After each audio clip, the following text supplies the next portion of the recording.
जी अस्सलाम वालेकुम। अगर हमारी वीडियो लाइव हो गई है तो काइंडली कमेंट कीजिएगा। होपफुली आइडिया हो कि ऑडिबल है।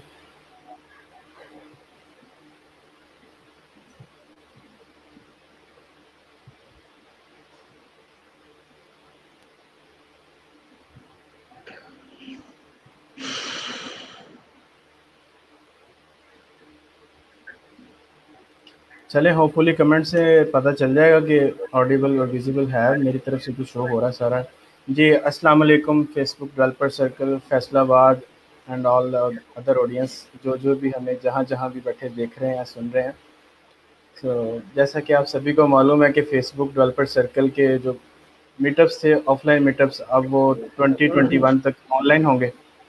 तो तब तक इंशाल्लाह हम मंथली बेसिस पे 1 से 2 इवेंट इसी तरह ऑनलाइन करवाते जाएंगे। और आज हमारा जो मीटअप है वो ब्लॉकचेन के ऊपर है, जो कि मोस्ट इन डिमांड टेक्नोलॉजी है। और इसके क्या क्या बेनिफिट्स हैं और कितनी डिमांड है, ये हमें उस्मान भाई ज़्यादा बेहतर तरीके से बता सकते हैं। तो उसके लिए हमने उनको इनवाइट किया। इंट्रोडक्शन भी उनका वो खुद ही देंगे ज़्यादा बेहतर तरीके से, और कुछ हमने आपको पोस्ट किया हुआ था तकरीबन 15 दिन से। सो हम इंशाल्लाह ताला इसको स्टार्ट करते हैं। अब नेक्स्ट उस्मान भाई के हवाले अल्लाह का नाम लेके स्टार्ट करें ताकि हम इसको ज़्यादा लेंथी ना करें। तो मेरी तरफ से जी उस्मान भाई, अब आप क्या। जी वालेकुम अस्सलाम विकास भाई। सबसे पहले तो आपका बहुत शुक्रिया और फैसलाबाद डेवलपर सर्कल फेसबुक का बहुत शुक्रिया कि जिन्होंने ये अपॉर्चुनिटी दी ताकि हम फैसलाबाद के अंदर ब्लॉकचेन के रिलेटेड, जो कि इस वक्त मोस्ट ट्रेंडिंग टेक्नोलॉजीज में से एक टेक्नोलॉजी है, तो हम उसके ऊपर बात करें और हमारी यूथ को और ऑडियंस को इस चीज़ से आगाह करें। तो I think so presentation start करते हैं, तो मेरा तारुफ भी साथ ही श्योर, हो जाएगा इंशाल्लाह। इंशाल्लाह।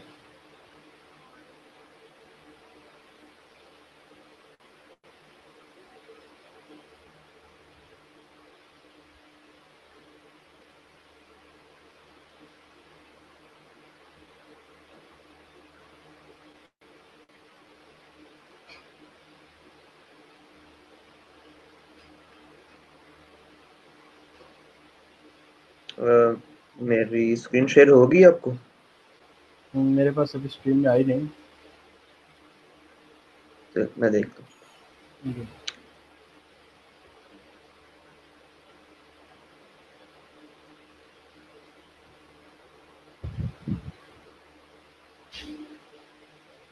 जी जी, स्क्रीन शेयर किस है तो। स्क्रीन स्टार्ट जी ठीक हो गया जी। बिस्मिल्लाहिर्रहमानिर्रहीम। तो सबसे पहले तो मैं अपना तारुफ करवाता चलूँ कि मेरा नाम मोहम्मद उस्मान है और I am certified blockchain developer, और currently the new era of blockchain में एज अ ब्लॉकचेन टीचर मैं पढ़ा रहा हूँ। तो आज हमारा सेशन है ब्लॉकचेन डेवलपमेंट के ऊपर, यूज केसेस के ऊपर और टेक्निकल एस्पेक्ट्स के ऊपर। हम इसको स्टार्ट करते हैं। आज की हमारे जो सेशन के जो मेन पॉइंट्स होंगे वो ये होगा कि सबसे पहले तो हम ये देखें कि ब्लॉकचेन टेक्नोलॉजी क्या है इटसेल्फ, और ब्लॉकचेन टेक्नोलॉजी के अराउंड जो मिसकंसेप्शंस हैं हम उनको देखें।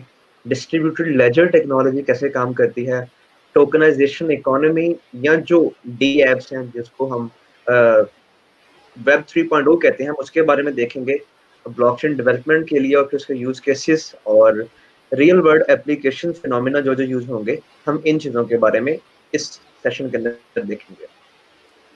तो ये सब कुछ, ये सारा सिनेरियो ब्लॉकचेन का 2009 में स्टार्ट हुआ बिटकॉइन के साथ। बिटकॉइन एक ऐसी रिमार्केबल क्रिप्टोग्राफिक अचीवमेंट थी कि जिसकी वजह से ब्लॉकचेन को एक इंट्रोडक्शन मिल गया।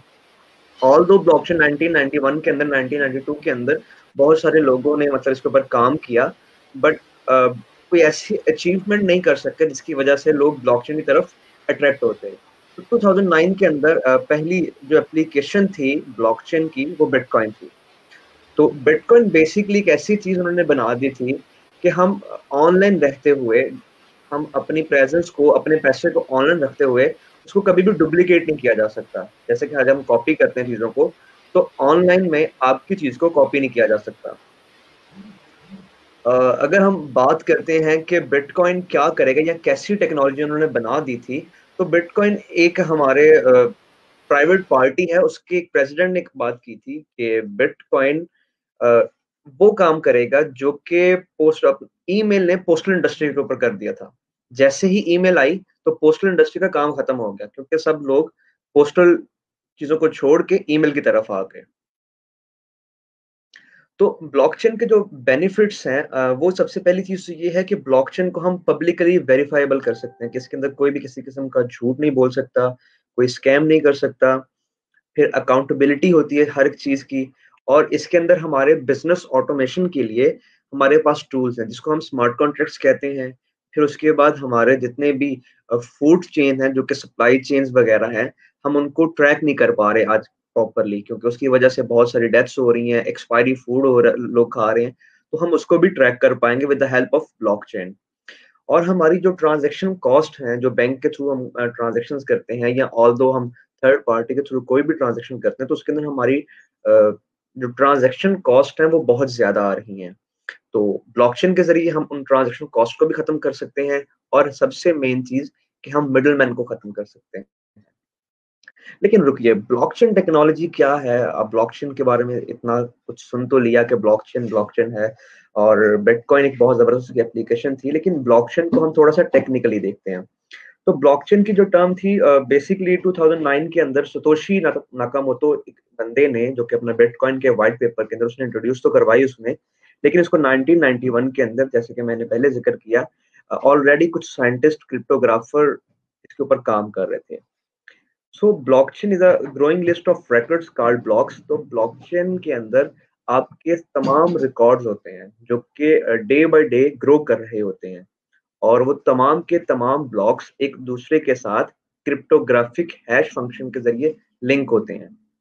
और हर एक ब्लॉक के अंदर प्रीवियस ब्लॉक का हैश होता है, जिसकी वजह से वो एक दूसरे के साथ लिंक करते हैं और पूरी एक चेन मेंटेन की जाती है। जैसा कि आप ये समझ लें कि हमारे पास एक ब्लॉक है, और उस ब्लॉक के अंदर हमने कुछ डाटा रख दिया, और वो जो डाटा है वो हमारा ब्लॉक का एक डाटा बन गया, और हमने नेक्स्ट ब्लॉक के अंदर भी ऐसे ही डाटा रखा, और उन दोनों ब्लॉक्स को एक चेन के साथ लिंक कर दिया, एक लिंक बना दिया, एक कनेक्शन बना दिया। तो ये हमारा एक ब्लॉकचेन हो गया, सिंपल अल्फाज के अंदर।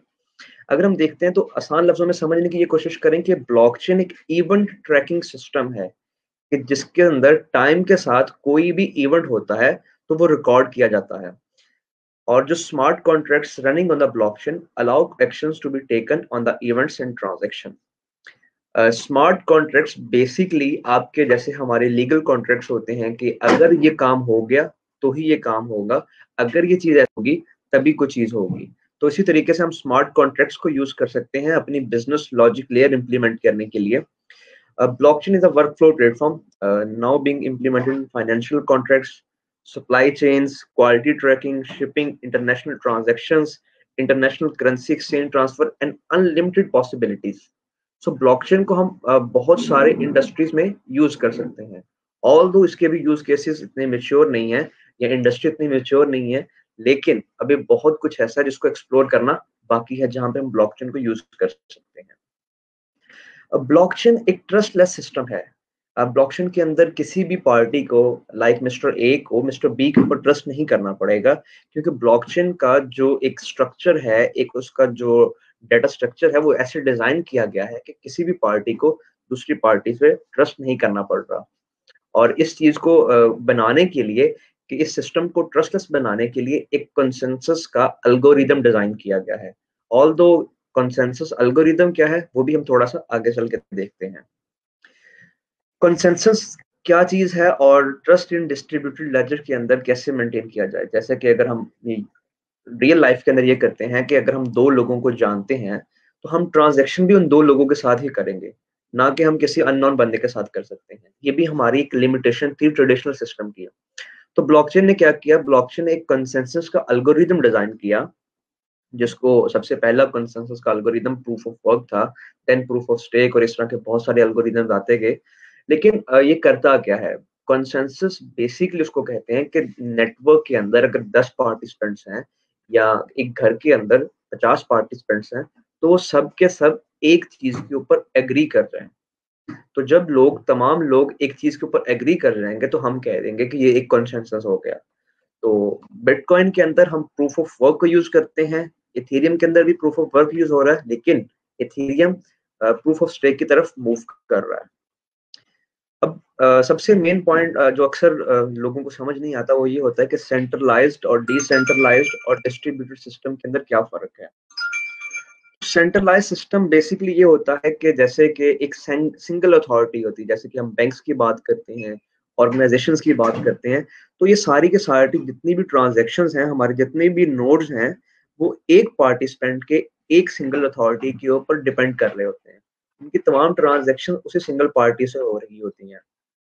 और यहाँ पे सबसे बड़ा खतरा ये है कि अगर वो सिंगल पार्टी के ऊपर कोई अटैक होता है या किसी भी किस्म का कोई भी मिसहैप होता है, तो वो जितनी भी हमारी ट्रांजैक्शंस हैं, हमारा डाटा है, वो सब का सब लॉस्ट हो गया और उसको हम कभी भी रिट्राइव नहीं कर सकते। और इसी तरीके से अगर कोई सेंट्रल अथॉरिटी है, तो अगर वो सेंट्रल अथॉरिटी कंप्रोमाइज हो गई, तो हम उसके ऊपर जितने भी हमारे डिसीजन हैं, वो सब उसके रहमो करम पे होते हैं। लेकिन डिसेंट्रलाइज सिस्टम के अंदर और डिस्ट्रीब्यूटेड सिस्टम के अंदर ये होता है कि या तो कोई भी अथॉरिटी नहीं होती या फिर हर कोई अथॉरिटी होती है। लाइक हर पार्टिसिपेंट अगर एग्री करेगा तो ही कोई काम होगा। Without agree any part without अगर हमारा कोई भी पार्टिसिपेंट एग्री नहीं करता, तो हमारे सिस्टम के अंदर कोई भी ट्रांजैक्शन या कोई भी इवेंट नहीं होगा। और जिसकी वजह से डिसेंट्रलाइज सिस्टम के अंदर डिस्ट्रीब्यूटेड सिस्टम को टेम्पर प्रूफ भी कहा जाता है। अगर हम बात करते हैं डेटाबेस की और ब्लॉकचेन की, तो database is much more similar than blockchain, but उसके अंदर कुछ डिफरेंस हैं। सबसे बड़ा डिफरेंस तो ये है कि डेटाबेस के अंदर हम 4 तरह के ऑपरेशंस परफॉर्म कर रहे होते हैं, जिनको हम CRUD ऑपरेशन कहते हैं, CRUD, create, read, update and delete. लेकिन ब्लॉकचेन के अंदर हम सिर्फ 2 तरह के ऑपरेशन ही परफॉर्म कर सकते हैं, क्रिएट एंड रीड। हम ब्लॉकचेन के अंदर अपडेट और डिलीट का ऑप्शन नहीं कर सकते। अगर हम ब्लॉकचेन को अपडेट करना चाह रहे हैं, तो हमें उसके लिए ऑफसेट ट्रांजैक्शन जनरेट करना पड़ेगी। अगर हम बात करते हैं, ब्लॉकचेन को इम्यूटेबल भी कहा जाता है कि ब्लॉकचेन एक इम्यूटेबल चीज है। What is immutable? तो इम्यूटेबल उस चीज को हम कहते हैं कि ब्लॉकचेन के अंदर जो भी ट्रांजैक्शन एक बार हो गई, जो भी डाटा एक बार कमिट कर दिया गया, उसको दोबारा चेंज नहीं किया जा सकता। और जितना भी हमारा डाटा होता है, वो सारे का सारा डाटा ऑडिटेबल होता है। अगर हम फिजिकल एसेट्स की बात करते हैं, फिजिकल एसेट्स में ये हो रहा होता है कि किसी भी तरह से डबल स्पेंडिंग नहीं हो रही, कि हमारे पास अगर फिजिकल एसेट्स हैं, तो हम उसके अंदर हम उसको चेंज कर सकते हैं। लाइक गोल्ड को हम ट्रेड कर सकते हैं, हमारे पास कमोडिटीज हैं तो हम उनको ट्रेड कर सकते हैं। लेकिन अगर हमारे पास जिस तरह आज का हमारा निज़ाम है, ऑल दो बार्टर सिस्टम हमारे पुराने ज़माने में यूज़ होता था, लेकिन आज के दौर के अंदर हम सेंट्रल सिस्टम को यूज़ करते हैं। जैसे कि मैंने इन कार्टून्स को इसलिए बनाया ताकि हमारे लोगों को इनसे फ़ैमिलियरिटी है और उनको समझ अच्छे से आ जाएगी। तो अगर टॉम ने ₹1000 1000 पीसेस ऑफ चीज़ के सेंड किए हैं जेरी को, तो वो जेरी को सेंड होने से पहले एक सेंट्रल अथॉरिटी के पास जाएंगे और सेंट्रल अथॉरिटी क्या करेगी, टॉम के अकाउंट से 100 पीस ऑफ चीज को रिमूव करके जेरी के अकाउंट में उनको डिपॉजिट कर देगी। तो ये एक सेंट्रल अथॉरिटी का काम था। लेकिन सेंट्रल अथॉरिटी इस पूरी ट्रांजैक्शन के अंदर कुछ चार्ज कर रही होती है आपको और कुछ डिले हो रहा होता है। लेकिन जैसे ही अगर हम डिसेंट्रलाइज सिस्टम की बात करते हैं, तो डिसेंट्रलाइज सिस्टम के अंदर किसी भी किस्म की कोई भी सेंट्रल अथॉरिटी नहीं होती। और चूंकि हर ट्रांजैक्शन के ऊपर हर पार्टिसिपेंट को एग्री करना होता है, तो हमारे पास किसी भी किस्म का फ्रॉडलेंट एक्टिविटी होने का भी खतरा नहीं होता। इस वक्त हम देख रहे हैं कि ब्लॉकचेन के अंदर ट्रांजैक्शंस कैसे फ्लो करती हैं और कैसे ट्रांजैक्शंस की जाती हैं। तो ये हमारा एक पूरा हमारा जो ब्लॉक्स हैं, ये हमारे ब्लॉकचेन के ब्लॉक्स हैं। सामने होता क्या है बेसिकली कि जब भी किसी ने अपने मोबाइल फोन से या किसी भी एप्लीकेशन से कोई ट्रांजैक्शन की है, तो उस ट्रांजैक्शन को नेटवर्क के अंदर फ्लोट कर दिया जाता है। और जैसे ही फ्लोट किया जाता है, तो उसके बाद एक कंसेंसस का एल्गोरिथम, जो कि प्रूफ ऑफ वर्क एल्गोरिथम है, उसको यूज करते हुए तमाम पार्टिसिपेंट्स जितने भी नेटवर्क के नोड्स होते हैं, जैसे कि नोड 1, नोड 2, नोड 3, तो ये जितने भी नोड्स हैं, ये एग्री करते हैं। और जब वो एग्री हो जाते हैं, तो उस ब्लॉक को वैलिडेट मान के ब्लॉकचेन में ऐड कर दिया जाता है। तो ये एक आसान सा और बहुत ही आसान लफ्जों के अंदर ब्लॉकचेन का लाइफ साइकिल है, एक ट्रांजैक्शन का लाइफ साइकिल है, एक ट्रांजैक्शन कैसे जनरेट होती है और कैसे नेटवर्क में फ्लोट करती है। हमारे ब्लॉकचेन टेक्नोलॉजी को लेके हमारे पाकिस्तान के अंदर और ऑल ओवर द ग्लोब बहुत सारी कंफ्यूजन्स हैं। जैसे कि हम बात करते हैं, अक्सर लोग बिटकॉइन को ब्लॉकचेन समझ रहे होते हैं। अगर हम ब्लॉकचेन की बात कर रहे हैं तो बहुत सारी हमारी यूथ, हमारे जो लोग हैं, वो ये समझ रहे होते हैं कि हम बिटकॉइन की बात कर रहे हैं। लेकिन bitcoin is not blockchain and blockchain is not bitcoin. और सेकंड पॉइंट, अक्सर लोग ये समझते हैं कि ब्लॉकचेन को अगर हम यूज कर रहे हैं तो सिर्फ और सिर्फ फाइनेंशियल अकाउंट्स के लिए या फाइनेंशियल ट्रांजैक्शंस के लिए हम यूज कर सकते हैं। लेकिन ऑल्दो हम ब्लॉकचेन को बहुत सारे और डिफरेंट सेक्टर्स के अंदर भी यूज कर सकते हैं। Blockchain is just an application of, blockchain के ऊपर अगर हम बात करते हैं बिटकॉइन क्या है और इसकी क्या रियलिटी है ब्लॉकचेन के सिनेरियो के अंदर या स्कोप के अंदर, तो जैसे फेसबुक एक एप्लीकेशन है जो कि इंटरनेट के ऊपर चल रही है, तो इसी तरीके से बिटकॉइन एक एप्लीकेशन है जो कि ब्लॉकचेन के ऊपर चल रही है। आज हमारा सेशन भी फेसबुक की तरफ से है, तो आज हम थोड़ा सा कंपैरिजन भी करेंगे इस चीज के ऊपर, बिटकॉइन वर्सेस लिब्रा। अब लिब्रा क्या चीज है? लिब्रा भी एक ब्लॉकचेन है जो कि फेसबुक की तरफ से इंट्रोड्यूस करवाई जा रही है। यहाँ पे हम कुछ कंपैरिजंस को देखेंगे। सेंट्रलाइज का अगर कॉन्सेप्ट देखते हैं तो बिटकॉइन टोटली डिसेंट्रलाइज्ड है। बिटकॉइन को कोई भी कंट्रोल नहीं कर रहा, उसमें कोई भी सिंगल एंटिटी उसको कंट्रोल नहीं कर रही। लेकिन लिब्रा के अंदर ये केस थोड़ा सा ऑपोजिट है। लिब्रा को दो ऑर्गेनाइजेशंस कंट्रोल कर रही हैं, बेसिकली एक फेसबुक और एक लिब्रा ऑर्गेनाइजेशन एसोसिएशन। तो ये दो ऑर्गेनाइजेशन में लिब्रा कंट्रोल्ड ब्लॉकचेन या इसको हम परमिशन ब्लॉकचेन कहते हैं। वैल्यू की अगर हम बात करते हैं तो बिटकॉइन की वैल्यू सिर्फ दो चीजों पर डिपेंड कर रही होती है, जो कि इसकी सप्लाई एंड डिमांड होती है। लेकिन लिब्रा की जो चीजें हैं, लिब्रा का जो कॉन्सेप्ट है, आज तो अभी लिब्रा हमारी मार्केट के अंदर नहीं आया और ना ही अभी वो परफॉर्म कर रहा है फंक्शंस, लेकिन फेसबुक इसको टेस्टिंग पर्पस के अंदर यूज कर रही है। तो हम लिब्रा को हम यूज करते हुए अपने स्टेबल करेंसी कॉइन्स को हम जनरेट कर सकते हैं। मनी सप्लाई की बात करते हैं तो बिटकॉइन की 21 मिलियन कॉइन से ज्यादा कॉइन्स जनरेशन का कॉन्सेप्ट नहीं है, क्योंकि उसकी ब्लॉकचेन सिर्फ इतने कॉइन्स को ही अफोर्ड कर रही है, या इतने कॉइन्स ही उसने अलाउ किए हैं उसके प्रोटोकॉल ने। अगर हम लिब्रा की बात करते हैं तो लिब्रा ऑर्गेनाइजेशन की जितनी भी सप्लाई एंड डिमांड है लिब्रा कॉइन की, वो लिब्रा ऑर्गेनाइजेशन और लिब्रा एसोसिएशन के ऊपर डिपेंड कर रही है।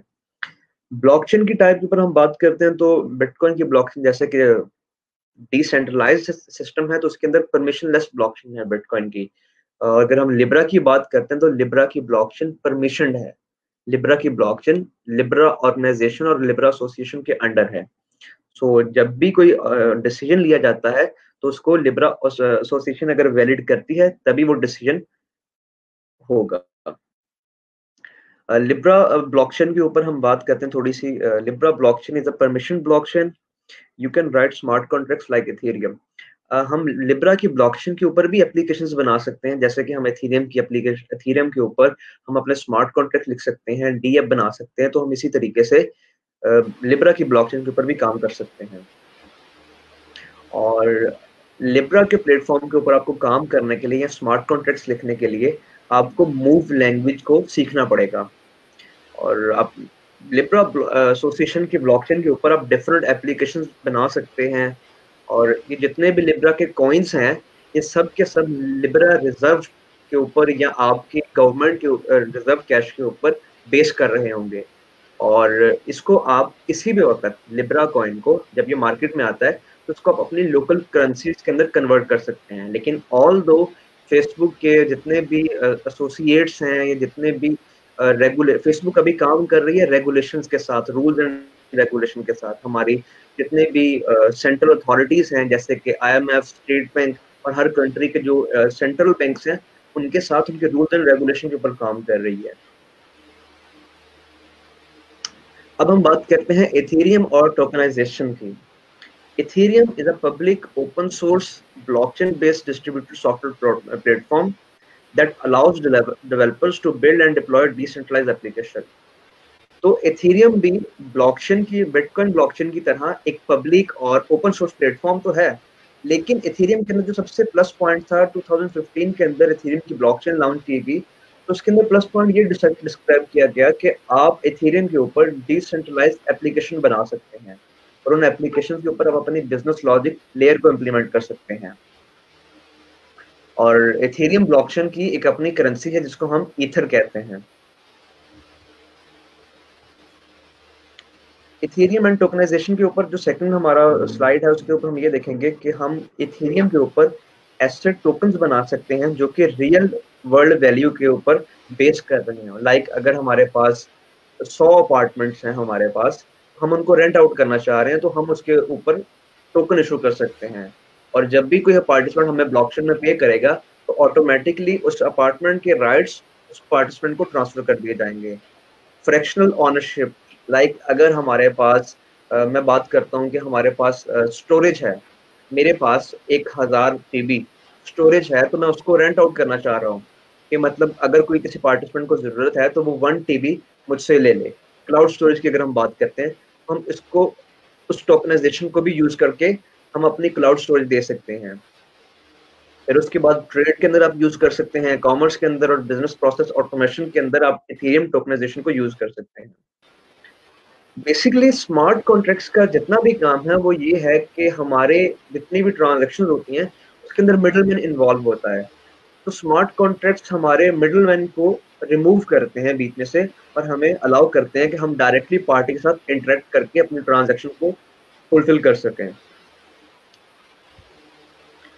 इथेरियम के जो यूज केसेस हैं वो ये हैं कि म्यूजिक इंडस्ट्री के ऊपर, कंटेंट डिस्ट्रीब्यूशन, डिजिटल करेंसी और टोकन इशू के ऊपर, blockchain enabled mobile data services, जैसे कि मैंने बात की कि हम अपनी स्टोरेज को एलोकेट कर सकते हैं इथेरियम की ब्लॉकचेन के ऊपर, हम अपने इन्वेस्टमेंट को हम इसको एलोकेट कर सकते हैं, और इस तरह के डिफरेंट प्रोसीजर्स एंड बिजनेसेस को हम टोकनाइज कर सकते हैं। स्मार्ट कॉन्ट्रैक्ट बेसिकली एक कंप्यूटर का प्रोग्राम होता है जो कि ट्रांजैक्शंस के प्रोटोकॉल को फॉलो करता है। लाइक अगर हम ट्रेडिशनल कॉन्ट्रैक्ट की बात करते हैं, अगर हमारा कोई लीगल कॉन्ट्रैक्ट है तो वो कैसे परफॉर्म होता है, हमारा लीगल कॉन्ट्रैक्ट भी ऐसे ही परफॉर्म होता है जैसे हमारा, लाइक उसके अंदर कुछ टर्म्स एंड कंडीशन होती हैं कि अगर हमें फर्स्ट पार्टी इतना पे करती है तो ये काम हम उसको, ये राइट्स हम उसको ट्रांसफर कर देंगे, या हमारी अगर ये काम होता है तभी ये काम होगा, इफ एंड एल्स के ऊपर हमारा काम होता है। तो हम स्मार्ट कॉन्ट्रैक्ट्स के अंदर भी अपनी बिजनेस लॉजिक लेयर को इम्प्लीमेंट कर रहे होते हैं, और उस लेयर को इम्प्लीमेंट करने से ये हो रहा होता है कि आपका पूरे का पूरे बिजनेस मॉडल ऑटोमेट हो जाता है। ब्लॉकचेन के यूज केसेस तो बहुत सारे हैं जिस वक्त, जिसके अंदर अगर हम एजुकेशनल क्रेडेंशियल जो हमारे हैं, हमारे जो क्रिमिनल रिकॉर्ड्स हैं, हम इनको ब्लॉकचेन के ऊपर शिफ्ट कर सकते हैं ताकि कभी भी कोई भी एंटिटी या कोई भी स्टूडेंट का रिकॉर्ड डिलीट ना किया जा सके, हमारे बर्थ सर्टिफिकेट डिलीट ना किए जा सके। सिक्योर डॉक्यूमेंट स्टोरेज, जैसे कि हमारे घर के कागजात, रजिस्ट्री वगैरह, या हमारे मोटरसाइकिल के व्हीकल के जो हमारी चीज़ें हैं हम उनको कर सकते हैं। Birth registries, land registries, financial services की अगर हम बात करते हैं तो उसके अंदर सिक्योरिटी क्लियरेंस, और जितने भी हमारे बॉन्ड्स होते हैं, हम लोन्स लेते हैं, तो इन तमाम चीज़ों को हम ब्लॉकचेन के ऊपर शिफ्ट कर सकते हैं, जिससे हमें बहुत ही सिक्योर मैनर के अंदर अपने ट्रांजेक्शन्स कर सकते हैं। सप्लाई चेन के अंदर हम बात कर रहे थे कि हम पूरा प्रोडक्ट का एक ओरिजिन डिस्क्राइब कर सकते हैं, कि देख सकते हैं कि ये प्रोडक्ट कहाँ से बनी, कहाँ से इंपोर्ट हुई, किस किस कंपनी ने इसको इंपोर्ट किया, और क्या क्या प्रोसीजर से ये गुजर के हमारे पास आई है, और उसका पूरा लाइफ साइकिल हमें पता चल जाता है। हेल्थ केयर की अगर हम बात करते हैं तो हेल्थ केयर के अंदर इंश्योरेंस क्लेम का सबसे बड़ा एक यूज केस है। लाइक बहुत सारी इंश्योरेंस कंपनीज हैं जो कि ये क्लेम कर रही हैं कि जी अगर आपको इंश्योरेंस अगर हम आपकी करते हैं तो अगर आपको कुछ भी होता है तो ये होगा, आपको हम इतने पैसे पे कर देंगे। लेकिन जब भी आप इंश्योरेंस क्लेम करने जाते हैं तो बहुत सारे इश्यूज आते हैं जी कि हमारे पास डिले है, डॉक्यूमेंटेशन नहीं है, फलाना हो रहा है, ये हो रहा है। तो उन तमाम चीज़ों से डील करने के लिए हम स्मार्ट कॉन्ट्रैक्ट डिस्क्राइब कर सकते हैं। तो स्मार्ट कॉन्ट्रैक्ट से क्या होगा, जैसे ही स्मार्ट कॉन्ट्रैक्ट को ये इन्फॉर्मेशन मिलेगी कि एक बंदे को लोन एलोकेट हो चुका है, तो उसको विदाउट एनी डिले उसको वो लोन की अमाउंट, उसको जो इंश्योरेंस की अमाउंट है वो उसको मिल जाएगी। बर्थ रजिस्ट्रीज के अंदर स्टेट ऑफ इलिनॉइस के ने अपना blockchain based birth registries issue कर दी हैं। अगर हम बैकग्राउंड चेक की बात करते हैं, मेडिकल रिकॉर्ड की, या हम क्रिमिनल सर्टिफिकेट की, तो MIF ने इसको अलाउ कर दिया हुआ है। फार्मास्यूटिकल्स की बात करते हैं तो हम पेशेंट और डॉक्टर की पूरे के चैनल को, जितनी भी उसकी डिस्क्रिप्शन है, लाइफ साइकिल है, हम उसको ट्रैक कर सकते हैं। लाइफ लेजर के नाम से एक ब्लॉकचेन प्लेटफॉर्म है जो कि इस वक्त क्लिनिकल ट्रायल्स के अंदर यूज हो रहा है, ठीक है। और हम पूरे का पूरा एक पूरा सॉफ्टवेयर डिजाइन कर सकते हैं जो कि हमारे पेशेंट, डॉक्टर और फार्मास्यूटिकल के पूरे रिकॉर्ड को सेव करें और उस चीज को ट्रैक करें। फाइनेंशियल सर्विसेज के अंदर हम clearing statement, issuance, ownership and transfer of financial instruments जैसे कि हम बॉन्ड्स, सिक्योरिटी फंड्स और केवाईसी, इस वक्त सबसे बड़ा इशू जो हमारे मतलब बहुत सारे बैंक्स तो ऑलरेडी कर ही रहे थे, लेकिन जो डिजिटल करेंसीज ने अप्लाई किया है, नो योर कस्टमर और एंटी मनी लॉन्ड्रिंग पॉलिसीज के अंदर भी हम इसको यूज कर सकते हैं। फिर उसके बाद ऑडिट के अंदर हम इसको यूज कर सकते हैं ब्लॉकचेन को, जिसकी वजह से हम ऑडिट के अंदर किसी भी किस्म का स्कैम या फ्रॉड या इस तरह की कोई भी एक्टिविटी परफॉर्म नहीं होगी। इस वक्त अगर कोई भी बायर और सेलर मार्केट के अंदर बाइंग एंड सेलिंग करना चाह रहा है तो उसको बहुत सारे लीगल डॉक्यूमेंटेशन से, फिर कस्टडियन से, फिर उसके बाद गवर्नमेंट से, फिर उसके बाद हमारे जितने भी लॉयर्स हैं, इन सब सारे प्रोसेस से गुजरने के बाद फिर जाके उसको उसके इन्वेस्टमेंट की जो अमाउंट है वो चीज़ मिल सकती है। लेकिन अगर हम इसी चीज़ को स्मार्ट कॉन्ट्रैक्ट के ऊपर कन्वर्ट करते हैं तो ये होगा कि स्मार्ट कॉन्ट्रैक्ट के ऊपर हमने सारी लॉजिक्स इंप्लीमेंट की हैं और जब भी इशूअर और इन्वेस्टर्स के दरमियान वो जो टर्म्स एंड कंडीशन है वो फुलफिल होंगी तो without any delay, without any further delay और एक्स्ट्रा डिले वो राइट्स उस हमारे इन्वेस्टर को इशू हो जाएंगे। ब्लॉकचेन एंड पॉलिटिकल सिस्टम हमारे यहाँ पे पाकिस्तान में तो नहीं, इंडिया में नहीं या एशिया में नहीं, बल्कि पूरी दुनिया के अंदर ये प्रॉब्लम है वोटिंग का। उसमें ये होता है कि अक्सर पार्टीज ये क्लेम कर रही हैं जी कि हमारे जो इलेक्शंस हुए हैं वो ठीक नहीं हुए, हमारा जो सिस्टम था उसको प्रॉपर्ली चेक नहीं किया गया या समथिंग लाइक दैट। तो हम ये करेंगे कि हम ब्लॉकचेन के ऊपर अपने उस तमाम बिजनेस लॉजिक लेयर को इम्प्लीमेंट कर सकते हैं। हमारे जितने भी ट्रांजेक्शन्स हैं, जितना भी वोटिंग सिस्टम है, हम उसको ब्लॉकचेन के ऊपर शिफ्ट कर सकते हैं, जिसकी वजह से हमारे जितनी भी फ्रॉडलेंट एक्टिविटीज हैं, डबल स्पेंडिंग है या डबल वोटिंग का सिस्टम है, वो सब कुछ खत्म हो जाएगा और उसके रिजल्ट्स भी हमारे पास बिल्कुल सेफ, सिक्योर और टेम्पर प्रूफ होंगे हमारे पास। ब्लॉकचेन ने जो पेमेंट्स हमारे नेटवर्क्स के अंदर जो काम किया है वो ये किया है कि हम पेयर टू पेयर के ऊपर दोबारा वापस आ गए हैं। जैसे कि अगर हम बात करते हैं 90s की या 80s की बात करते हैं तो उसके अंदर ये होता था कि हम बार्टर सिस्टम को यूज करते थे। बार्टर सिस्टम के अंदर दो पार्टीज डायरेक्टली इंटरेक्ट कर रही होती थी, तो ब्लॉकचेन के अंदर भी हम दो पार्टीज ही डायरेक्टली इंटरेक्ट कर रही हैं। फिर इसकी वजह से हमारे जो सिस्टम के अंदर जो स्पीड है वो बहुत ज्यादा हो गई है। अगर हम इंटर बॉर्डर या इंटरनेशनली कोई ट्रांजेक्शन करना चाह रहे हैं तो हमें उसके लिए 2-2 दिन 3-3 दिन डिले नहीं करना पड़ेगा, बल्कि विद इन सेकेंड्स वो हमारी ट्रांजेक्शन एग्जीक्यूट हो जाएगी। फिर उसके बाद हमें किसी भी थर्ड पार्टी के ऊपर ट्रस्ट नहीं करना पड़ रहा, कोई हमें स्पेशल इक्विपमेंट या कोई डिवाइसेस नहीं चाहिए उसके लिए, हमारे साथ फ्रॉड नहीं हो सकता और हमारी जो ट्रांजैक्शन कॉस्ट है वो बहुत ही मिनिमम है, ठीक है। इसके अलावा कोई मंथली फीस नहीं है आपको और इस तरह के तमाम बेनिफिट्स आप फाइनेंशियल सिस्टम में ब्लॉकचेन से ले सकते हैं। इस वक्त हम यूज कर रहे हैं वेब 2.0। वेब 1.0 ये थी कि स्टैटिक डाटा था, कि हमारे पास डमी डाटा था, हम इंफॉर्मेशन को रीड कर सकते थे इंटरनेट के ऊपर, लेकिन हम उस इंफॉर्मेशन के साथ इंटरेक्ट नहीं कर सकते थे। वेब 2.0 के अंदर ये हुआ कि हम उसके अंदर, जैसे कि अगर हम ब्राउजर की बात करते हैं तो हम क्रोम यूज कर रहे हैं इस वक्त, स्टोरेज की बात करते हैं तो हम क्लाउड स्टोरेज के ऊपर हम गूगल ड्राइव यूज कर रहे हैं, और अगर हम वीडियो कॉलिंग के ऊपर स्काइप यूज कर रहे हैं, जूम यूज कर रहे हैं, ऑपरेटिंग सिस्टम के अंदर हम iOS यूज कर रहे हैं, विंडोज यूज कर रहे हैं और एंड्रॉयड यूज कर रहे हैं। सोशल मीडिया की अगर हम बात करते हैं तो हम फेसबुक, यूट्यूब, ट्विटर, इन सब चीज़ों को यूज कर रहे हैं। मैसेजिंग के ऊपर वी चैट और व्हाट्सएप, रिमोट बेस के अगर हम काम ढूंढना चाह रहे हैं तो हम उसके लिए अपवर्क को, फाइवर को, इस तरह के प्लेटफॉर्म को यूज कर रहे हैं। लेकिन ये जितनी भी एप्लीकेशंस हैं ये वेब 2.0 की हैं। अब बेसिकली हमें ज़रूरत क्यों है हम वेब 2.0 से वेब 3.0 के ऊपर शिफ्ट करें? वेब 2.0 के ऊपर मेजर कंट्रोल आपका सेंट्रल कंपनीज के पास है। जब भी गूगल चाहे वो आपकी एप्लीकेशन को रिमूव कर सकता है विदाउट एनी नोटिस और समथिंग लाइक दैट। लेकिन अगर आप अपनी एप्लीकेशन को वेब 3.0 के ऊपर आ जाते हैं या अपनी एप्लीकेशन को ब्लॉकचेन के ऊपर डिप्लॉय करते हैं तो कोई भी आपसे उसके राइट्स नहीं ले सकता। तो हम अगर लेकिन अगर आप अपनी एप्लीकेशन को वेब 3.0 के ऊपर आ जाते हैं या अपनी एप्लीकेशन को ब्लॉक नहीं ले सकता। तो हम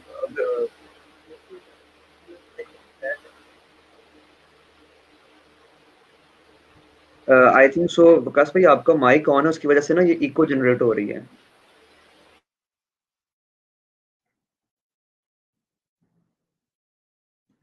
जी मैं म्यूट कर रहा हूँ, आप चेक करें।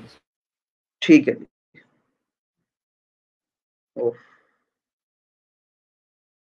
चलें कोई बात नहीं।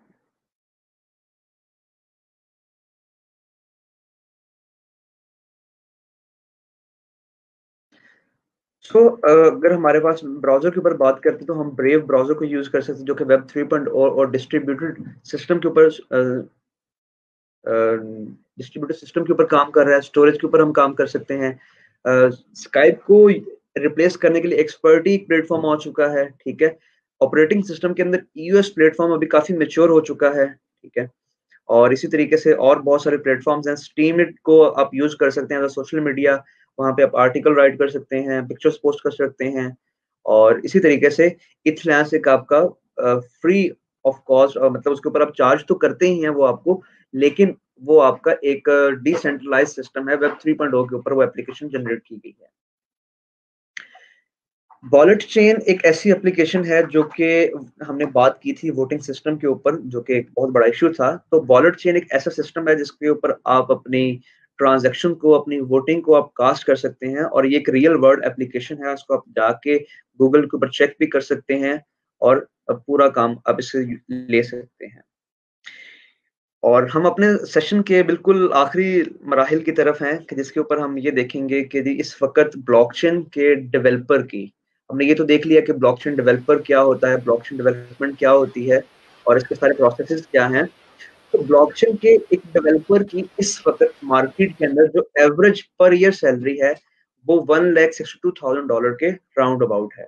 आप इससे ज्यादा भी कमा सकते हैं, it's totally depend upon your expertise. और 2020 के अकॉर्डिंग पाकिस्तान में नहीं पूरी दुनिया के अंदर 5 लाख ब्लॉकचेन के डेवलपर्स चाहिए हैं। लेकिन आज आई थिंक सो पूरी दुनिया के अंदर इस वक्त तकरीबन less than 1 lakh blockchain developers हैं। तो इस वक्त मार्केट के अंदर ब्लॉकचेन डेवलपर्स की बहुत डिमांड है। तो अगर आप एक अच्छे ब्लॉकचेन के डेवलपर बन सकते हैं विद इन, और ब्लॉकचेन डेवलपर बनने के लिए आपको ज्यादा टाइम रिक्वायर्ड नहीं है। अगर आज भी आप अपना करियर स्टार्ट करते हैं तो विद इन 1 ईयर आप एक बेहतरीन ब्लॉकचेन के डेवलपर बन सकते हैं और एक अच्छी खासी अर्निंग कर सकते हैं। और ये वो तमाम कंपनीज हैं जो कि बैंकिंग सेक्टर के अंदर, सप्लाई चेन के अंदर, हेल्थ केयर के अंदर, इंश्योरेंस के अंदर, एनर्जी और real estate, trade, government, IoT और ट्रैवल के अंदर, ये वो तमाम इंडस्ट्रीज हैं जो कि ब्लॉकचेन को यूज कर रही हैं, इम्प्लीमेंट कर रही हैं अपने सिस्टम्स के अंदर। और आई थिंक सो हमारी प्रेजेंटेशन यहाँ पे एंड होती है। और अगर हमारे दोस्तों के कुछ क्वेश्चंस हैं तो हम उसको आंसर्स करते हैं।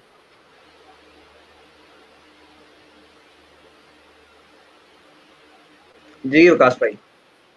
जी thank you so much Usman भाई, आपने बड़े ही ज़बरदस्त तरीके से इसको एक्सप्लेन किया। आज तक मैं भी यही समझ रहा था जो कि ब्लॉकचेन है ये डिजिटल करेंसी ही है, लेकिन मुझे भी आज पता चला इसके यूज़ केसेस क्या क्या हैं और सारी चीज़ें। होपफुली हमारे जितने भी मेंबर्स हैं या सुनने वाले हैं या इसको बाद में भी जब ये शेयर होगी इसको सुनेंगे तो जी जी उनके भी बहुत चीज़ें क्लियर होगी। समटाइम्स हम खुद इतना सर्च नहीं कर पाते उस चीज़ के बारे में, तो जो प्रोफेशनल हमें बता देगा काफ़ी हमारा टाइम बचा सकता है। तो ऐसे ही है। मुझे भी काफ़ी कुछ सीखने को मिला आपसे। होपफुली बाकी ये कोई कमेंट मुझे अभी तक मिला तो नहीं है। हम फिर अगर आपके ज़हन में कोई बात है जो आप, एक क्वेश्चन है किसी का, आई हैव अ क्वेश्चन जी जी कमेंट के अंदर आ रहा जी। है। श्योर उनका नाम शो नहीं हो रहा, ये क्वेश्चन जो भी एंटर करें।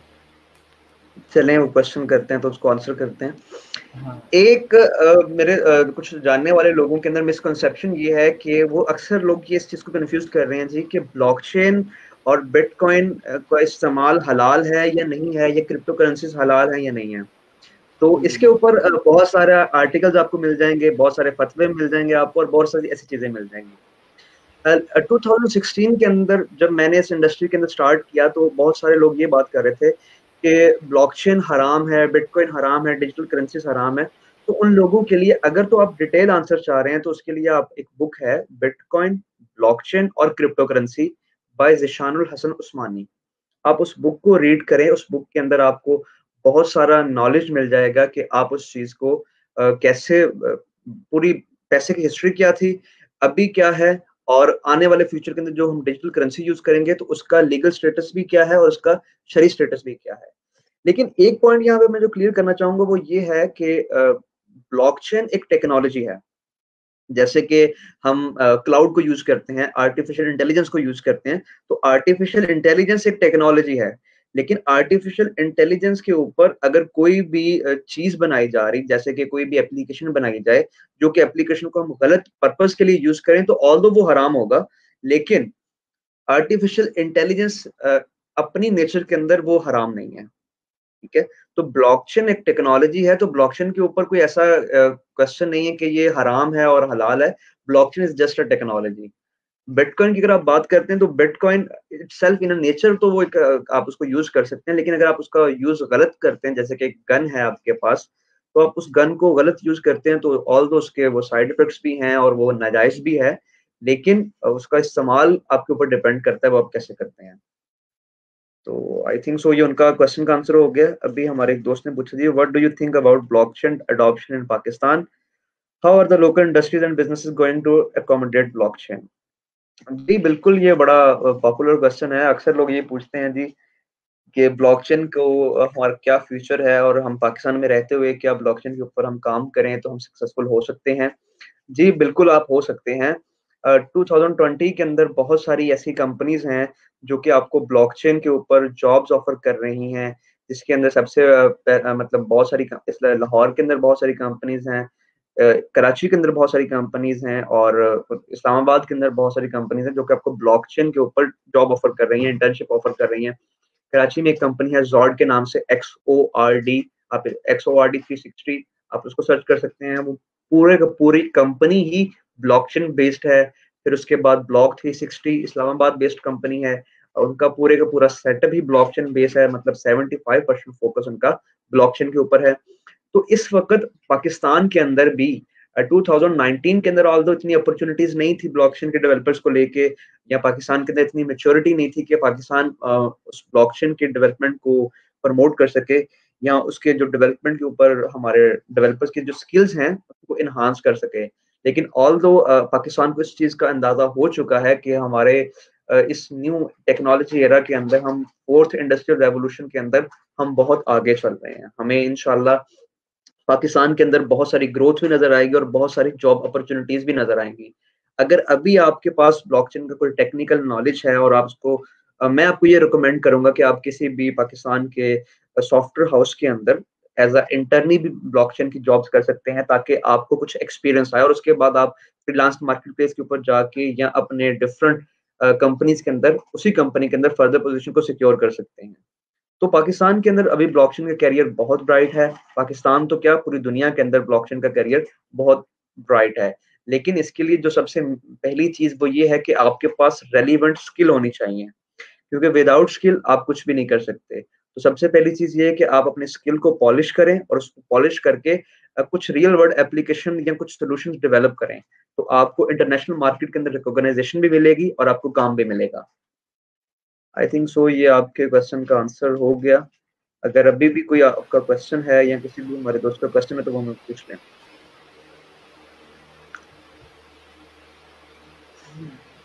होपफुली बाकी इंशाल्लाह आप जो स्लाइड्स हैं वो भी ग्रुप में शेयर कर दीजिएगा और लोग आपसे कांटेक्ट भी कर लेंगे, आपका आईडी तो बिल्कुल शेयर है लोगों के साथ। और जी इसके जी अलावा आप जहाँ पे सिखा रहे हैं या आपके जो चैनल्स वगैरह हैं वो भी ज़रूर हमारी ऑडियंस को गाइड करें ताकि जी, लोग मैं आपसे उसका और उसका लिंक भी मैं अपने चैनल का लिंक, क्योंकि न्यू एरा ऑफ ब्लॉकचेन के ऊपर में पाकिस्तान के अंदर बहुत ही कम कंटेंट है जो कि उर्दू के अंदर है। तो मैं अपने चैनल के ऊपर हमेशा यही कोशिश होती है कि हम ऑडियंस को सिखा सकें, अपने पाकिस्तान के लोगों को सिखा सकें। मैं अपने चैनल का लिंक, इस प्रेजेंटेशन का लिंक और इन दोनों चीज़ों को मैं अपने कमेंट सेक्शन में मेंशन कर दूंगा, ताकि हमारे आने वाले बाद वाले लोग भी इसको अच्छे से स्टडी कर सकें और देख सकें। जी इंशाल्लाह। बाकी होपफुली अब किसी का क्वेश्चन और नहीं है तो, और अगर किसी को क्वेश्चन होगा भी तो इंशाल्लाह इस पोस्ट के जो हम जी बाद में जी इसको शेयर भी कर देंगे, तो उसके कमेंट में करते जी। जाएंगे, हम इसको जरूर अप्लाई करेंगे। Thank you so much Usman भाई, आपने अपना ओके। टाइम दिया, और ख़ास तौर पे फैसलाबाद की ऑडियंस के लिए और हमारे बाकी फेलोज़ के लिए आपने इस टेक्नोलॉजी के बारे में जितने भी एस्पेक्ट्स थे और जो भी क्लियर थे वो सारा कुछ क्लियर किया। तो जी जी थैंक यू सो इंशाल्लाह। मच, इंशाल्लाह हम आपके साथ दोबारा इस तरह से एक सेशन और करेंगे। इंशाल्लाह। थैंक यू सो और मच। एक और कोई क्वेश्चन है मेरे ख्याल से? जी जी। Is there scope for blockchain research in Pakistan? जी बिल्कुल। आज मेरी एक हमारे दोस्त हैं, वो पाकिस्तानी हैं लेकिन ऑल वो भी कोरिया के अंदर बेस्ड हैं और वहाँ पे पीएचडी कर रहे हैं, तो इसका स्कोप भी है बिल्कुल। अब बहुत सारी रियल वर्ल्ड एप्लीकेशंस हैं, जैसे कि मैंने भी बात की कि ब्लॉकचेन के मैंने कुछ यूज केसेस आपको बताए हैं। हेल्थ इंडस्ट्री के अंदर है, फाइनेंशियल इंडस्ट्रीज के अंदर है, पॉलिटिकल सिस्टम्स के अंदर है, और इस तरह से बहुत सारे यूज केसेस हैं। तो आप अभी बहुत सारे ऐसे एस्पेक्ट्स हैं ब्लॉकचेन के जो कि अनडिस्कवर्ड हैं, आप उसके ऊपर प्रॉपरली रिसर्च कर सकते हैं। आप अपने उनको रिसर्च को पब्लिश कर सकते हैं, और अगर आप उनको पब्लिश करते हैं तो आपको इंटरनेशनल रिकॉग्नाइजेशन के साथ साथ आपको बहुत सारी companies as a researcher hire कर सकती हैं, और बहुत इसके अंदर भी बहुत सारे करियर्स हैं आपके। तो पाकिस्तान के अंदर डेफिनेटली करियर है, लेकिन इसके लिए अभी पूरा एक रोड मैप जो होता है उसके लिए आपको इंटरनेशनल स्टैंडर्ड्स को फॉलो करना पड़ेगा आपको। हमारे एक दोस्त ने आज उन्होंने एप्लीकेशन, वो पीएचडी कर रहे हैं कोरिया के अंदर, तो उन्होंने एक एप्लीकेशन डिजाइन की है M2M। बेसिकली वो machine to machine patient monitoring system है। तो वो पेशेंट मॉनिटरिंग को, आप पेशेंट को मॉनिटर कर रहे होते हैं 24 आवर, और उसका का तमाम डाटा ब्लॉकचेन के अंदर सेव हो रहा होता है। तो ये भी एक यूज केस था उसका ब्लॉकचेन का, और इस यूज केस को यूज करते हुए हम बहुत सारे लोगों की जानें बचा सकते हैं और बहुत कुछ कर सकते हैं। तो डेफिनेटली पाकिस्तान के अंदर ब्लॉकचेन रिसर्च का भी स्कोप है।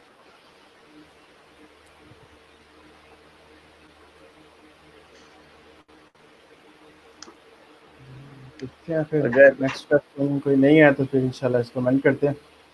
जी बिल्कुल। और अगर किसी दोस्त का क्वेश्चन होता भी है तो फिर उसको इंशाल्लाह हम आंसर कर देंगे। Thank you so much, thanks again Usman भाई, इंशाल्लाह सी यू ओके। सून। इंशाल्लाह। Thank you so much. Allah Hafiz.